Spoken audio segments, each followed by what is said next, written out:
দিনে দিনে যেন মানবতার ফেরিওয়ালা হয়ে উঠছেন ব্রাজিলিয়ান গোলকিপার এডারসন। কথাটা মজার ছলে হলেও বাস্তবতা সে পথেই হাঁটছে। আচ্ছা, মানবতার ফেরিওয়ালা বলতে আমরা কি বুঝি?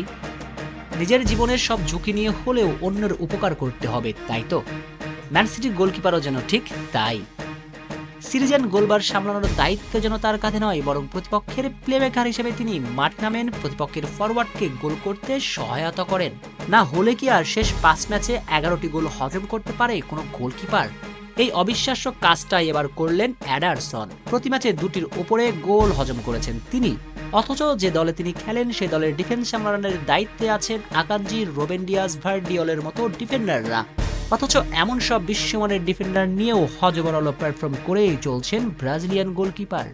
বাজ পাখি, ফিনিক্স পাখি, কত নামেই তাকে ডাকে ব্রাজিল সমর্থকরা। এমনকি কখনো বিশ্বমঞ্চে সেমিফাইনালে খেলার যোগ্যতা অর্জন করতে না পারা এডারসনের সঙ্গে তুলনা করেন বিশ্ব চ্যাম্পিয়ন গোলকিপার এমিলিয়ানো মার্টিনেজের। কিন্তু এবার বের হয়ে আসছে সেই এডারসনের আসল চেহারা। সিটিজেনদের স্বপ্নভঙ্গের দায়িত্ব যেন একাই কাঁধে নিয়েছেন তিনি। সব প্রতিযোগিতা মিলিয়ে সিটি শেষ 5 ম্যাচে যে বাজে ফুটবল উপহার দিয়েছে তার দায় কোনোভাবে এড়িয়ে যেতে পারবেন না সাবেক ফিফা বর্ষসেরা এই গোলকিপার। শেষ চ্যাম্পিয়ন্স লিগে রিয়াল মাদ্রিদের বিপক্ষে ম্যাচের কথাই ধরুন না। ইতিহাদে মাদ্রিদের বিপক্ষে 1-0 গোলের লিডে ছিল সিটি, কিন্তু সেই ম্যাচ 3-2 ব্যবধানে হার নিয়ে মাঠ ছেড়েছে স্বাগতিকরা, যেখানে অন্তত 2টি গোলে এডারসনের দায় ছিল যথেষ্ট। ব্রাহিম দিয়াজের করা দ্বিতীয় গোলটি দেখুন। ফিরতি শটে যখন দিয়াজ বল জালে জড়ালেন তখন দুহাত প্রসারিত করে ড্রাইভ দিয়ে চেষ্টাটা করতেই পারতেন তিনি। তা না করে কিছুটা ভয়ে ভয়ে হাত বাড়িয়েছেন।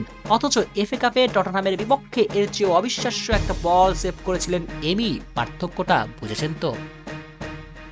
এবার আসা যাক তৃতীয় গোলে। ভিনি যখন বল নিয়ে ছুটছেন তখন এডারসন পোস্ট ছেড়ে বের হয়ে আসলেন, অথচ ভিনিসিয়াসকে ঠিক পেছন থেকে মার্ক করছিলেন রুবেন ডিয়াস। সেদিকে লক্ষ্য না করে পোস্ট থেকে বের হয়ে আসলেন, তাতে কাজটা সহজ হয়ে যায় ভিনিসিয়াসের। চিপ করে জুড বেলিংহামের কাছে পাঠিয়ে দেন বল, সেখান থেকে ফাঁকা পোস্টে জুডের গোল। চেয়ে চেয়ে শুধু দেখলেন এডারসন, কিন্তু পোস্ট ছেড়ে না বের হয়ে আসলে ডিয়াস ঠিকই ভিনিসিয়াসকে প্রেস করতেন। ফলাফল অন্যরকম হতেই পারত। ড্র নিয়ে চ্যাম্পিয়ন্স লিগের আশা কিছুটা বাঁচিয়ে রাখতে পারত সিটি, কিন্তু পোস্ট ছেড়ে বের হয়ে এসে ভিনির কাজটা সহজ করেন এডারসন। আর এই ম্যাচে 3 গোল হজমের মধ্য দিয়ে শেষ 5 ম্যাচে 11টি গোল হজম করলেন এই গোলকিপার।